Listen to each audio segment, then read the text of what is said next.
Speed అనమాట అంతే. అది అక్కడ జస్ట్ ఒక డైలాగ్ చెప్తాడు ఇంటర్వెల్ బ్యాంగ్లో అంతే. మూవీ మొత్తం బాగుంది భయ్య. యాక్చువల్గా క్యాస్టింగ్ని పర్ఫెక్ట్గా వాడిన వన్ ఆఫ్ ద బెస్ట్ మూవీస్లో ఇదనమాట.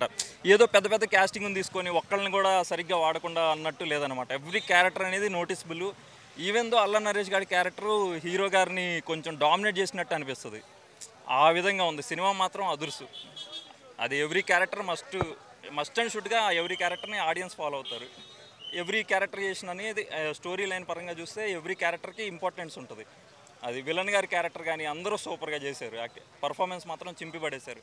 పర్టికులర్గా అల్ల నరేష్ గారి క్యారెక్టర్ అయితే అల్టిమేట్ ఆడియన్స్కి బాగా క్లిక్ అవుతుంది. నాకైతే ఏడుపు కాదు కానీ బట్ కనెక్ట్ అవుతారు భయ్ ఆ క్యారెక్టర్కి ఎక్కువగా.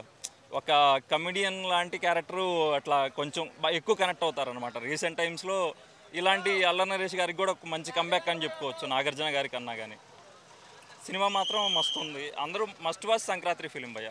పండగని ఖచ్చితంగా సినిమాలో చూపించాడు, అది మాత్రం నిజం. ఆ క్యాస్టింగ్ కానీ ఆ స్క్రీన్ ప్రెజెన్స్ అంతా మనకి పండగనంతా ఆ స్క్రీన్ మీద చూసినట్టు ఉంటుంది. క్లియర్ కట్టు సంక్రాంతిని మాత్రం ఆ సినిమాలో కనిపిస్తుంది. అది confirm must watch family movie. Thank you. By.